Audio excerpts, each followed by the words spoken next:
बिस्मिल्लाहिर्रहमानिर्रहीम। अस्सलाम वालेकुम। मैं हूँ इरम ज़हरा और आप देख रहे हैं इरम ज़हरा यूट्यूब चैनल। आज बनाऊंगी मटन आलू गोश्त की रेसिपी। बहुत ही परफेक्ट रेसिपी है और बिल्कुल देगी स्टाइल से बना रही हूँ। कुछ भी इसमें स्किप करने वाला नहीं है। अगर आप इस तरीके से आलू गोश्त को तैयार करेंगे तो यकीन करें खाने वाले आपकी तारीफ़ें करते ही रह जाएंगे। इतनी मज़ेदार, आसान और झटपट तैयार होने वाली आलू गोश्त की रेसिपी है। तो शुरू करते हैं अपनी इस मज़ेदार सी रेसिपी को। बिस्मिल्लाहिर्रहमानिर्रहीम। सबसे पहले मैंने 2 से 3 प्याज लिए, बिल्कुल दरमियाने साइज़ के। इनको मैंने घी में फ्राई करने लग गई हूँ। तो इसे मैं फ्राई करूँगी, अच्छे से ब्राउन कर लूँगी। ब्राउन करके जितना भी प्याज है इसे मैं निकाल लूँगी। तो प्याज को मैंने अच्छे से फ्राई करके ब्राउन हो चुका है तो मैं इसे निकाल लूँगी। लेकिन एक ख्याल रहे कि आपने इसे इतना ज़्यादा ब्राउन नहीं करना कि ये काला हो जाए, क्योंकि जब प्याज पड़ा रहता है तो खुद भी अपनी रंगत चेंज करता है। तो प्याज को निकालने के बाद उसी घी में मैंने शामिल कर दिया है मटन लिया है मैंने 1.5 kg की। मैं रेसिपी तैयार करूँगी। इसे मैं शामिल कर लेती हूँ घी में और इसे अब अच्छी तरह से भूनूंगी मैं। देखिए इसके कलर चेंज हो चुका है बिल्कुल। तो अब मैं इसमें शामिल करूँगी अदरक लहसुन का चम्मच, तकरीबन 2 चम्मच मैंने सिर्फ अदरक और लहसुन के शामिल कर दिए हैं। इसके अच्छे से मैं बुनाई करूँगी ताकि लहसुन की जो खुशबू होती है वो ख़त्म हो जाए, उसका कच्चापन भी ख़त्म हो जाए। चम्मच को मुसलसल चलाते रहना है।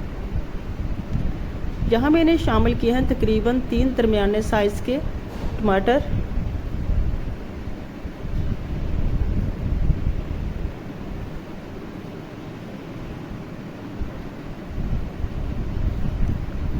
बहुत ही अच्छी खुशबू आने लग गई है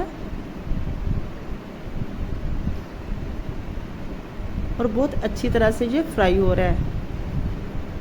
अब मैं इसमें कुछ साबुत खड़े मसाले शामिल करूंगी, जिसमें है कड़ी पत्ता, सफ़ेद ज़ीरा, काली मिर्चें, 4 से 5 लौंग हैं, 2 से 3 छोटी इलायची हैं और 2 से 4 बड़ी इलायची हैं। इसमें शामिल कर दी हैं। अगर आप चाहें तो इसे एंड में शामिल कर लें या दरमियान में शामिल कर लें।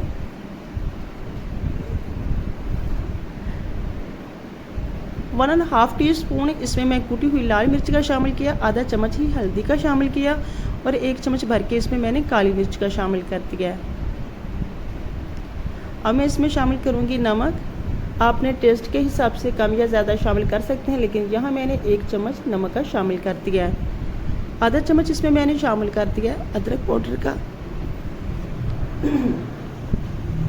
सॉरी और 1 चम्मच भर के इसमें मैंने गरम मसाले का शामिल कर दिया।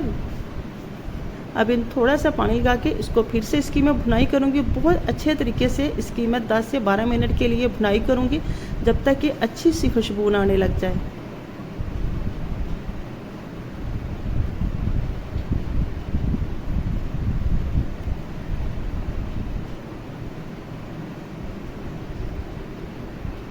वो जो प्याज मैंने ब्राउन करके सबसे पहले निकाल लिया था, एंड में मैंने उसे भी शामिल कर लिया। अब मैं फिर से इसकी बुनाई करूँगी ताकि जितना भी प्याज है अच्छी तरह से इसमें मिक्स हो जाए।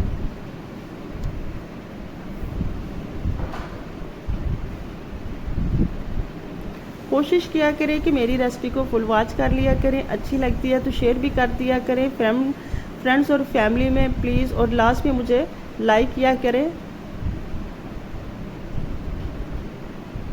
देखिए माशाल्लाह से कितनी अच्छी तरह से ये मटन भी भुन चुके हैं और बहुत ही अच्छी और आला खुशबू आने लग गई है। अब मैंने इसमें शामिल किए हैं आलू।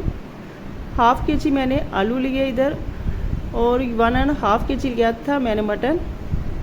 टोटल ये 2 kg की रेसिपी है।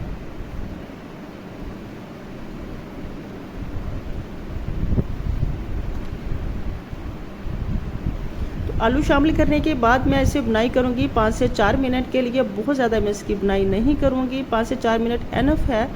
तो मैं इसमें बुनाई करने के बाद इसमें शामिल कर दूंगी पानी अपने टेस्ट के हिसाब से। लेकिन मैं यहाँ पानी शामिल करूंगी सिर्फ 1 गिलास, क्योंकि अच्छे से जो आलू है अच्छी तरह से टेंडर हो जाए और वो जो है मटन भी अच्छी तरह से टेंडर हो जाए। तो 1 गिलास भर के इसमें मैंने पानी का शामिल कर दिया, थोड़ा सा इसमें ऊपर शामिल किया। अब मैं कुकर के ढक्कन को बंद कर दूंगी और इसे 1 से 2 सीटी पे छोड़ दूंगी ताकि अच्छी तरह से मटन जो है टेंडर हो जाए।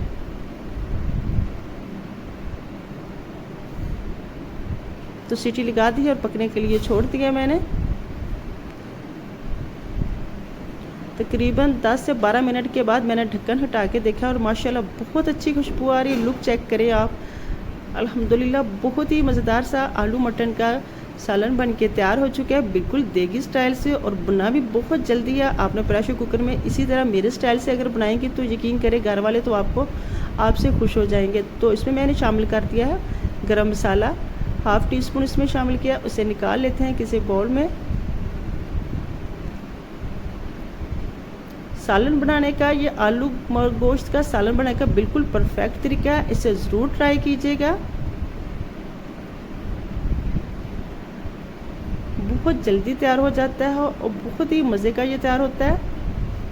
तो अल्हम्दुलिल्लाह अल्हम्दुलिल्लाह बहुत ही आला सालन बन के तैयार हो चुका है। तो दीजिए जी, ज़रूर ट्राई कीजिएगा इसे तंदूर की रोटी के साथ, पराठे के साथ। तो कैसी लगी आपको मेरी आज की रेसिपी, मुझे कमेंट बॉक्स में लास्ट में बताइएगा। अपना और अपनी फैमिली का ढेर सारा ख्याल रखिएगा, मेरे चैनल का भी ख्याल रखिएगा। जाते जाते मेरे चैनल को सब्सक्राइब करना मत भूलिएगा। मिलते हैं नेक्स्ट टाइम नेक्स्ट रेसिपी के साथ, तब तक के लिए अल्लाह हाफिज़।